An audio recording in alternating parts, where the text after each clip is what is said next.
there, my name's Samantha Moses and I'm a registered nurse and the founder of Apna. Apna stands for the Australian Primary Healthcare Nurses Association and we're 21.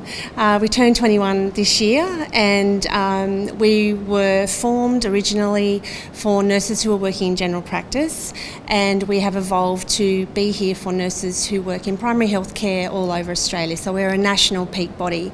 The whole idea behind it at the beginning was to be able to support nurses who were working in isolation in general practice, and to make sure that they had a group to belong to where they could bounce ideas, get education, support their continuing professional development through a body that was actually at the coalface and understood nurses and what they were actually doing with their patients in primary health care. Hi, I'm Ken Griffin, CEO of Apna. 21 years on, Apna is so strong. It's one of the largest nursing organisations in Australia. It's really stuck to everything Sam wanted it to be when it started, and that is for the nurses who roll up their sleeves every day to really make Australia healthy. And now that we're broader than general practice and we're in all of primary healthcare, including aged care, we now have 91,000 nurses that need the support that Apna can provide and has been spending 21 years developing. Some of the main issues with nurses working in primary healthcare at the moment is the fact that they're not actually able to work a lot of the time to their full scope of practice. And what that actually means is they've got a whole bunch of skills that they're not using. And what that tends to do is push the things that they can do but aren't doing, up a level. So maybe doctors are doing those things. Whereas if we were all able to work to our full scope of practice, it would mean that doctors can then work to their full scope of practice. And it has this, really good freeing up sort of effect on nurses who are working in the sector. But of course, on the patients as well, because there's more time for nurses to be able to spend with them and more time for the doctors to be able to spend with them as well, doing the things that only the doctors can do. At the moment in primary healthcare, and look, probably across Australia in a lot of other nursing areas as well, there's a huge shortage of nurses. They're needed and they're just not around. We can't seem to find them. Now, primary healthcare is different to the tertiary sector nursing.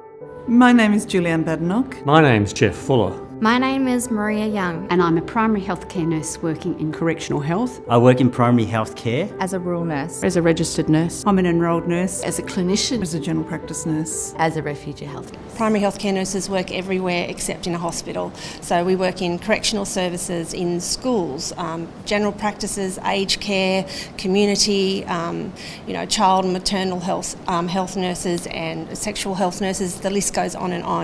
And it's just really hard to find the staff. I mean, in aged care, for example, some of the facilities are having to actually shut down, quadrants, or even I heard the other day about somebody shutting down like a whole lodge because they just couldn't find the staff for it. So this has been problematic for some time, as has being able to find enough clinical placements for student nurses to go to meet their 800 to 840 hours of clinical experience during I'm talking about the Bachelor of Nursing degree at the moment. So Apna being really well connected, obviously, in our peak body, as a peak body, and having our primary healthcare nurses as core, we have this amazing connection with, so many nurses who work in primary health care, and they're really invested in the students, they're really invested in their job. And so we were working with Monash University and we ran a pilot program to place their students, they were third year student nurses, into primary health care settings. Now, the reason we focused on the third years was because they were at risk of not actually being able to graduate. So you can imagine after doing, a 3-year degree, getting to the end of it and actually not being able to register with AHPRA as a registered nurse because you didn't have enough clinical hours. So our wonderful members stepped up and they were able to take these student nurses and show them what primary health care is all about and expose them to primary health care as a career choice. My name is Alice. I am a second year nursing and midwifery student at Deakin University in Burwood, Victoria. I undertook my Apna placement at Waverley Family Healthcare in Mount Waverley, and it was a 2-week program. In primary care, you get quite a lot of patients, especially in my GP clinic. It kind of worked as an emergency department as well. So you would get patients who would call up with, say, an injury. They'd call up, I've cut my leg, can I come in? And you'd see a lot of injuries. Whereas obviously in a hospital setting, you sort of get your patients handed over to you, maybe a patient load of 5 or 8, and you already know their conditions. So you kind of just base their care off that. Whereas in a GP clinic, sort of with the community, you kind of see that patient hands-on and firsthand as well. So you're their first point of call, I guess. They're the ones telling you their issues and their problems, and you sort of base their care from when you sort of see them first. There's so many new skills that the students have learnt while they've been at our clinic. Initially, all the students have been really gung-ho and have really wanted to focus on improving their clinical skills. So they've had lots of opportunities to, do blood pressures, heart rates, ECGs, hone in on their wound management skills. But probably I think after a little while, they find that there's more to practice nursing than just doing some few clinical skills. And it's all about learning how to communicate with patients in the real world.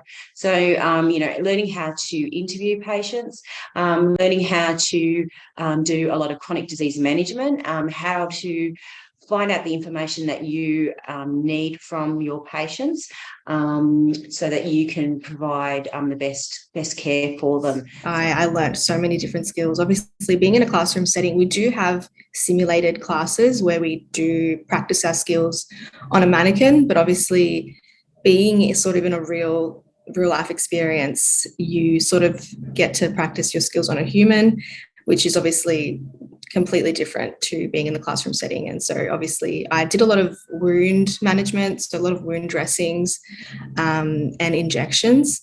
So with wounds, on a mannequin, you can't replicate it. On a human, obviously it's skin. And so you just get to learn a lot more about the physiology behind it as well.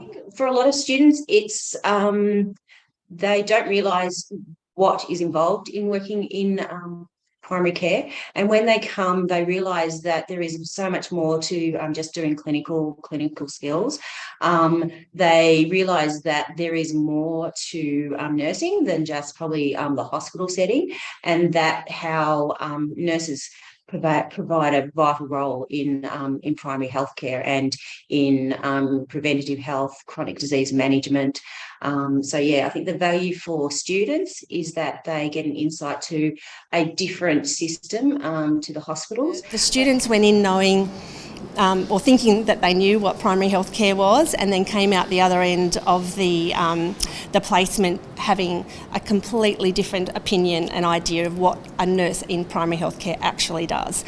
And the supervisors loved it as well. They really loved the opportunity to teach, to mentor, and to pay it forward, because without these experiences and without the opportunity for nurses who work in primary health care to share their knowledge and experience with the students at university, the university students aren't going to be able to fully consider it as a career choice when they get to the end of their degree. And a lot of them are like, I had no idea that this was an option, because it's just not really front and centre as much as it should be. It tends to be a little bit more tertiary centric. So we're changing that nationally. The benefit isn't just for the students. We know that when the experienced primary healthcare nurses providing the supervision actually get involved in this, because they haven't had the opportunity to do much of this before, their intention to stay in the workforce actually increases. So it's not just about bringing in the next generation, it's about retaining those who we need to stay here for as long as we can have them. My nurse supervisor was great. She really sat us down at the start of placement and went through with us what we wanted to get out of placement. And obviously we only had 2 weeks, so it wasn't a whole lot to deal with. But she was great. If we wanted to do a specific skill, she would literally just get everything involved, and if there was patients coming in with that certain skill that we wanted to tick off, she'd reserve it for us. And she was really, really supportive, and in everything that we did, she sort of went through whatever she was doing step by step, physiology and everything behind it, and theory as well was really important. I have really enjoyed being able to meet the students, provide that one-on-one education for them. I've also loved the networking, so not only with just the students, but also the networking through Apna as well, and the support that they have provided. Our students that are coming through at the moment are our future in nursing, and it's hopefully opening their eyes up to an alternative to the hospital system, and encouraging them to maybe think of primary care nursing as a career choice.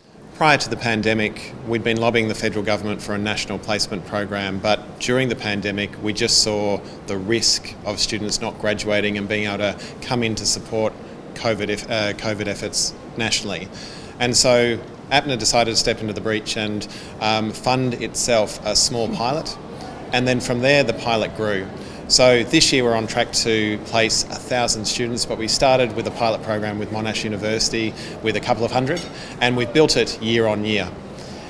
The impact of this is phenomenal, because what we know is that it's always been really difficult for universities and TAFEs to engage with primary healthcare, but we've got those relationships. So we're actually linking the places that we know need to be filled in placement programs so students can graduate, but also so they get their first real experience of primary healthcare.